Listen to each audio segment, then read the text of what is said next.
Nigeria, no administration in Nigeria has ever beaten the bullet that Bola Tinubu beat. Nobody. Because for the past 20 years, everybody has been dodging the ball, dodging the bullet.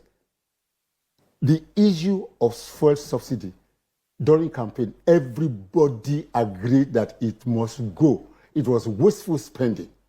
You know, and they say that Bola Tinubu, without thinking, on the day of inauguration, he announced it. If he did not announce it, he would never have been able to do it. Because if he says, oh, we're going to remove fuel subsidy, but we're going to do it, if he didn't on that day, he would never have been able to do it, and he would have been forced by labor, by media, by opposition, by students, and all sorts of people, and, with the fear of the hardship and the pain we're going to go through and all that, he would never have been able to do it. And yet somebody, it's like, I always, I'm an evangelist now, I must say, this in heaven, when God was saying, who is going to go for us? That is somebody has to come and be crucified for the world. And Jesus Christ said, send me. That's what Bola Tinubu has done. He has sent himself into this quagmire, into this doldrum, into this financial and economic disaster that was on ground before he came. He's just trying to find his way out. Do you understand my point? When Jesus came down, he died and he rose. He was able to conquer death. That's savior of the world. Yes. Bola Tinubu is not savior of the world. Do you think that he will be able to rise? Do you think he will be able? I'm talking about Mr. President Tinubu right now.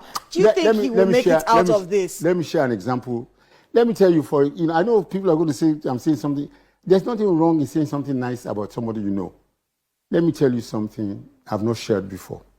And it's not even surprising. On the 21st of March in 2022, I put up, I was at that time running for president myself on that PDP, if you remember.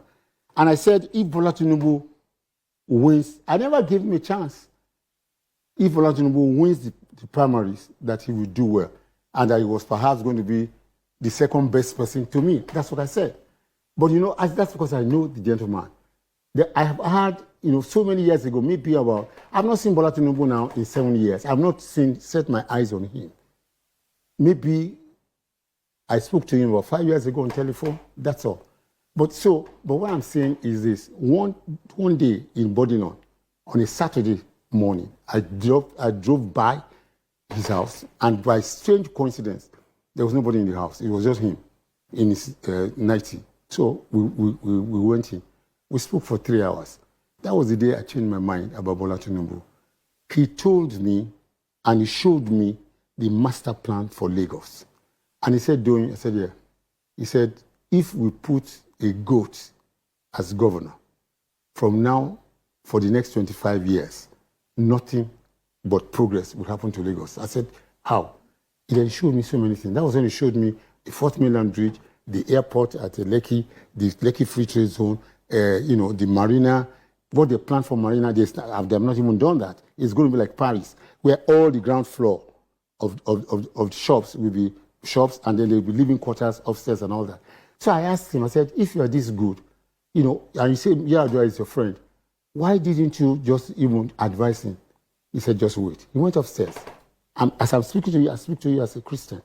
He went upstairs, brought, I remember, a red flat suitcase, a briefcase. He opened it and brought a 25-page document addressed to Yar'Adua on what he thinks the president should do. And I went through it. And, I marveled. This man is a political maverick. If he's given encouragement and allowed to do what he's doing, I don't have proof. It's not scientific. But I have a gut feeling that he will succeed. Why didn't you campaign for him instead of Peter Obi? I never believed that, number one, he was APC. APC and I have a running battle. That's why they convicted me. I never believed in APC. And I didn't think, I knew what was going on. I did not see Bola Tinubu. His party was against him. The president was against him. His protege, VP, was against him. The Senate president then ran against him. So everything except God was against him. So I didn't see him as somebody who was going to win the primaries. You didn't think Tinubu was going to win the APC primaries? I never thought so. When he won the primaries and became the candidate of the APC, then I knew there was trouble.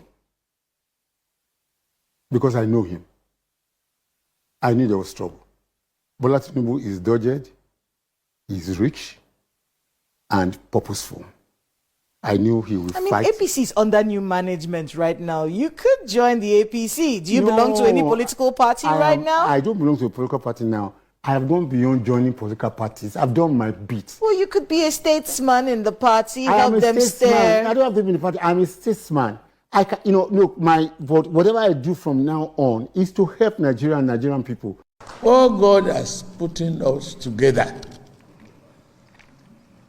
There's no doubt that we are going to be one. Let me allude to something that happened yesterday. The change of national anthem. Nigeria will hate it. Some people say, okay, so what? Is that your priority? It's my priority. I agree with the National Assembly. If they make law, I got to obey that law. Or we disagree openly and close the chapter. But the question of diversity, who gave us the name Nigeria? Is it not Britain or somewhere? Have we changed our name? We are Nigerians. Our passport shows that. As long as we are Nigerians and one family, we remain and protect our diversity and love one another as brothers and sisters.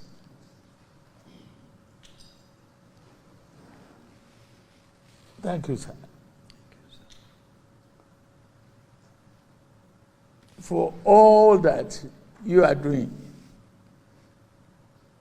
for Nigeria to be united. I'm glad the SGF had mentioned the appointment. I don't see it as the North and South. I see it as a Nigerian project.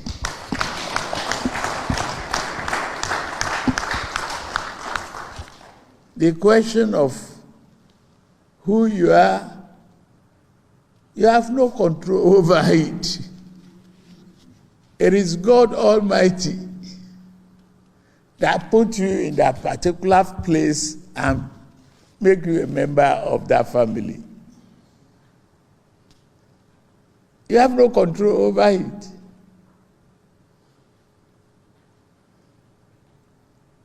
When I came begging for votes, I didn't say vote for me as a Yoruba man.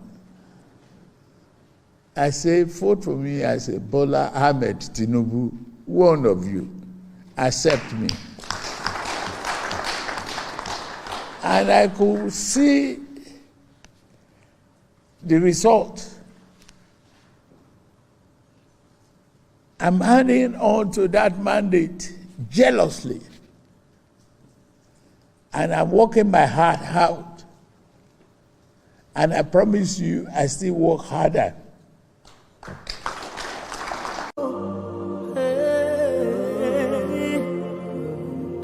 We worship you for who you are.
one before you, no one above you. The rock on which I stand, you rule in all the earth. Great and mighty King, you can do all things.